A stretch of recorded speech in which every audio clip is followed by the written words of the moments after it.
I just think his command, that start in San Diego and with a lot of things was just off, and so I don't think that you could put a whole lot of stock into that start. I think the start in Toronto was more of who he is. Just couldn't get anything going in San Diego, and that led to the a 40 pitch inning, I think, and a really short outing. So Jack's got a really good pitch mix. He was up to 97 in Toronto. I like his breaking ball also. He's been a starter with a 4-pitch mix for a while now, and maybe a little bit of rest might have. Hopefully this helps him, and let's hope he pounds the strike zone today. Is this a normal start for him, or are there any limitations? It's a normal start, but I'm gonna probably be a little bit more cautious than I would be when a guy, after a start, if he's not feeling great, I'm not going to push him past what I think is appropriate. Is the hope that what he's been dealing with in between his last start and this one, and not bouncing back, is the hope that that's behind him and that he can move forward as normal? Yeah, he's felt really good the last couple days, and so I think that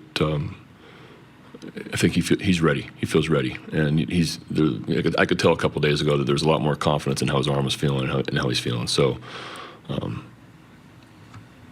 and he's been around from the league for a while, so that's always helpful. You had the luxury of both Batista and Cano. You still asked a lot of both of those guys. Now that you're down to just Cano, does that affect workload-wise what you maybe ask of him? Of Cano? No, yeah. No. I try to treat all these guys the best I possibly can for them. I'm not going to extend Cano because Batista's out. There's no chance of that happening. After Cano's really good start to the season, we started to see hitters kind of adjust to him a little bit in June and July. He's been great in August. Has he kind of adjusted back a little bit? I think we all have to remember too that this is Cano's first year in the big leagues, and it's pretty amazing what a lot of these guys are doing in such early in their careers, even though they might be a little bit older.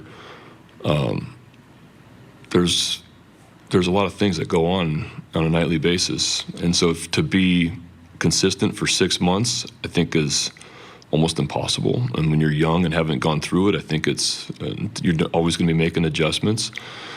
So I think that he had, there was 5 to 10 appearances there in the middle where it wasn't as dominating, because he was dominating, especially that first month he was with us. But if you look at the body of work of what he's done out of the bullpen, it's been unbelievable. And whether it was maybe a little bit of midseason fatigue, whether it was maybe mechanical, whatever it was, he wasn't going to be what he was in April and May for 6 months. If he did, that would be record-breaking. So he had some tough appearances, and I think he's bounced back extremely well.